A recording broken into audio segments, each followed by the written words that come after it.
नमस्कार। आज के इस विश्लेषण में हम एक ऐसी उलझी हुई डोर को सुलझाने की कोशिश करने वाले हैं जिसका इतिहास दरअसल सदियों पुराना है। हम बात कर रहे हैं मणिपुर के जनजातीय संघर्ष की। बिना किसी पक्षपात के, बिल्कुल तटस्थ होकर हम इतिहास के उन पन्नों को पलटेंगे और समझेंगे कि आज की इस जटिल भू राजनीतिक स्थिति की जड़ें आखिर कहाँ छिपी हैं। तो चलिए सीधे इस विषय की गहराई में उतरते हैं। एक हाई स्कूल हिस्ट्री स्टूडेंट के नज़रिए से सोचे तो एक बड़ा ही शानदार सवाल जहन में आता है। क्या भूगोल यानी ज्योग्राफी किसी जगह का भविष्य तय कर सकती है? इतिहास इस बात का गवाह रहा है कि पहाड़ों, नदियों और मैदानों ने सदियों तक सामाजिक और राजनीतिक सीमाएं तय की हैं। और सच मानिए, मणिपुर के इस पूरे संघर्ष को गहराई से समझने के लिए सबसे पहले वहां के भूगोल को समझना बिल्कुल जरूरी है। आइए देखते हैं कैसे। मणिपुर का जो भौगोलिक विभाजन है ना, वही इस पूरे संघर्ष की सबसे बुनियादी नींव है। जरा कल्पना कीजिए, इस राज्य का सिर्फ 10% हिस्सा मैदानी है, जिसे इम्फाल वैली या इम्फाल घाटी कहा जाता है, और बचा हुआ 90% हिस्सा पूरी तरह से ऊंचे पहाड़ों से घिरा हुआ है, जिन्हें हम हिल्स कहते हैं। जमीन का इतना बड़ा अंतर अपने आप में बहुत कुछ कहता है।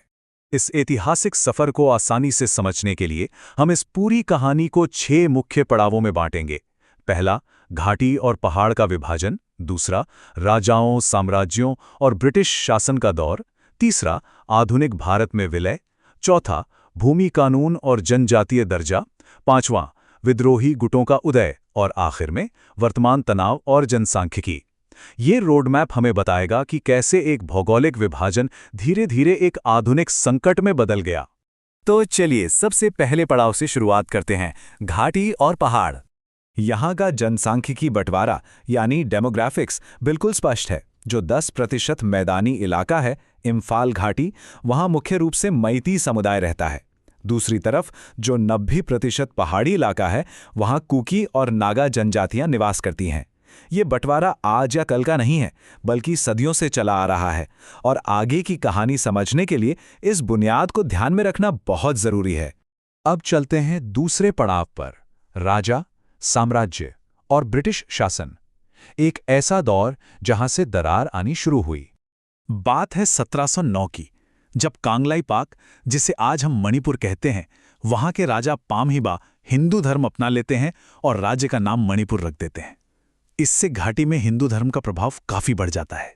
फिर 1819 में बर्मा, जिसे आज म्यांमार कहा जाता है, मणिपुर पर पूरी तरह कब्जा कर लेता है। इस खौफनाक दौर को इतिहास में 7 साल की तबाही या चाही टारेट कुंटा कपा के नाम से जाना जाता है। आखिरकार 1826 में राजा गंभीर सिंह की मदद से ब्रिटिश आते हैं और बर्मा की सेना को वहां से खदेड़ देते हैं। ब्रिटिश सेना ने बर्मा को तो हरा दिया, लेकिन उन्होंने मणिपुर को एक प्रिंसली स्टेट यानी रियासत का दर्जा दे दिया। अब इसका क्या मतलब था? सिंपल शब्दों में, राजा गद्दी पर तो रहेगा, लेकिन शासन अप्रत्यक्ष रूप से यानी इनडायरेक्टली अंग्रेजों का ही चलेगा। राजा को सलाह देने के लिए वहां ब्रिटिश अधिकारी बैठेंगे। अंग्रेजों का क्षेत्र को बिना सीधे प्रशासन के कंट्रोल करने का ये एक बड़ा ही चतुर तरीका था। अंग्रेजों ने अपने फायदे के हिसाब से प्रशासन को भौगोलिक रूप से बांट दिया। उन्होंने घाटी के मैदानी इलाकों में सीधा आर्थिक नियंत्रण रखा, क्योंकि वहां व्यापार करना आसान था। लेकिन पहाड़ों की बात आती तो वहां सेना भेजना और नियंत्रण रखना बेहद मुश्किल था। इसलिए उन्होंने हिल्स में हस्तक्षेप न करने की यानी नॉन इंटरफेरेंस की नीति अपनाई। प्रशासन की सुविधा के लिए खींची गई ये कृत्रिम रेखा आगे चलकर भविष्य के तनावों का एक बहुत बड़ा कारण बनी। चीजें तब और बदल गईं जब 1914 में प्रथम विश्व युद्ध शुरू हुआ।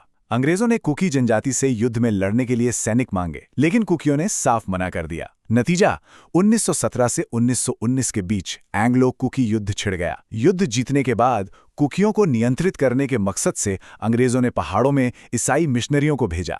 इस एक कदम ने घाटी और पहाड़ों के बीच एक स्थायी धार्मिक अंतर भी पैदा कर दिया।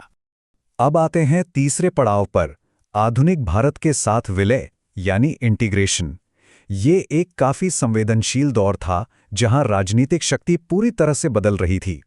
1947 में मणिपुर स्टेट कॉन्स्टिट्यूशन एक्ट लाया गया, लेकिन जब 1949 में मणिपुर के राजा शिलांग गए तो भारत सरकार द्वारा उन्हें हाउस अरेस्ट में रखा गया और उनसे विलय समझौते पर हस्ताक्षर करवाए गए।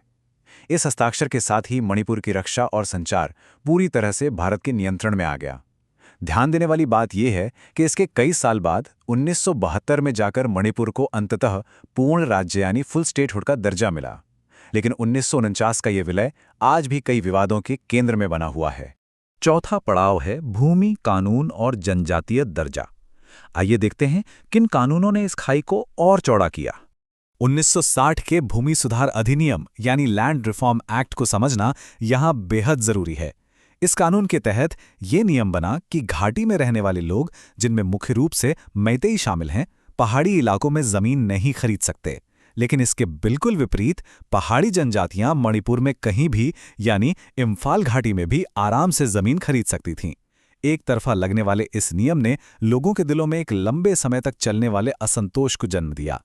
फिर 1965 में एक और बड़ी घटना हुई, लोकुर समिति का गठन।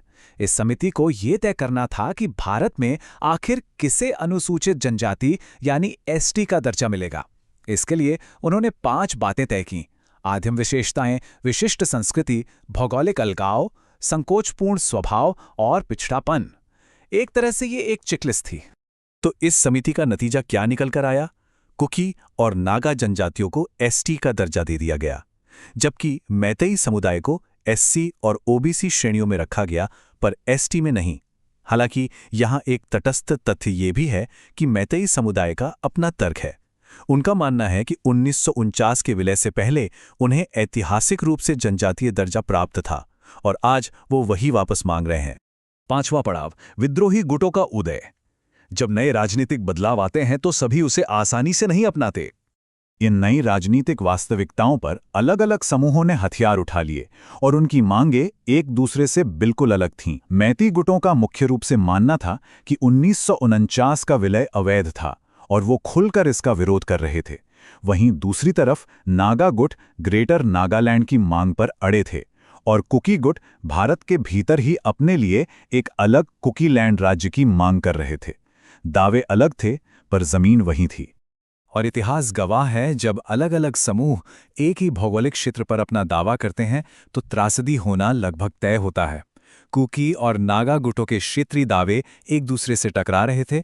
इसी के चलते 13 सितंबर 1993 को इनके बीच एक बेहद भयानक संघर्ष हुआ। इसे आज भी इतिहास में ब्लैक डे के रूप में याद किया जाता है। इन्हीं बिगड़ते हालातों की वजह से भारत सरकार को इस पूरे क्षेत्र में armed forces special powers act यानी आफ्स्पा लागू करना पड़ा। शांति स्थापित करने के लिए सरकार ने 2008 में एक अहम कदम उठाया, जिसे सस्पेंशन ऑफ ऑपरेशन या एसओओ या सो कहा जाता है। इसके तहत कुकी विद्रोही गुटों के साथ एक समझौता हुआ। इसकी 3 कड़ियां थीं। पहला, विद्रोहियों की पहचान करना। दूसरा, उन्हें 14 प्रतिबंधित शिविरों में भेजना। और तीसरा, उनके हथियारों को एक डबल लॉक सिस्टम के अंदर रखना, जिसकी एक चाबी सेना के पास और दूसरी कुकी नेताओं के पास होती है। ये शांति व्यवस्था बनी तो है, लेकिन आज भी बेहद नाजुक स्थिति में है। और अब हम आखिरी पड़ाव पर पहुंच गए हैं, आधुनिक तनाव और जनसांख्यिकी यानी आज की सिचुएशन। अगर आंकड़ों पर नजर डालें तो चिंता का एक बड़ा कारण दिखता है। मेती समुदाय के मुताबिक 1901 में वो मणिपुर की कुल आबादी का लगभग 60% थे, जो कि 2022 आते आते घटकर सिर्फ 49% रह गए हैं। आबादी में आई इस भारी गिरावट और उसके विपरीत पहाड़ी क्षेत्रों में जनसंख्या की असामान्य वृद्धि ने घाटी के लोगों के मन में एक बेहद गहरी असुरक्षा की भावना पैदा कर दी है। आज की इन आधुनिक चिंताओं को अगर बिल्कुल निष्पक्ष होकर दोनों पक्षों के नजरिए से देखें तो मैतेई समुदाय का मानना है कि पहाड़ों में होने वाली ये असामान्य जनसंख्या वृद्धि दरअसल म्यांमार से हो रहे अवैध अप्रवासन यानी इल्लीगल इमिग्रेशन के कारण है। और इसके ठीक उलट कुकी और नागा जनजातियों का बड़ा स्पष्ट कहना है कि वो तो बस अपने पूर्वजों की भूमि की रक्षा कर रहे हैं और अपने अस्तित्व और संस्कृति को बचाने की कोशिश कर रहे हैं। तो इस पूरी गहन चर्चा के बाद सबसे बड़ा सवाल यही आकर रुकता है, आधुनिक समय में ऐसे समाधान कैसे खोजे जा सकते हैं जब विवाद की जड़ें सदियों पुराने एक दूसरे से टकराते ऐतिहासिक दावों पर टिकी हों। 18वीं सदी के राजाओं से लेकर आगे चलकर ब्रिटिश नीतियों और फिर आधुनिक कानूनों तक मणिपुर की इस अत्यंत जटिल भू-राजनीतिक कहानी को सुलझाना कोई आसान काम नहीं है। इस विश्लेषण के माध्यम से यही कोशिश की गई है कि इस पूरे इतिहास को उसकी पूरी वास्तविकता के साथ समझा जाए। ये आखिरी सवाल जरूर सोचने पर मजबूर करता है कि आखिर इतने पुराने और उलझे हुए इतिहास को आज के समय में कैसे सुलझाया जाए।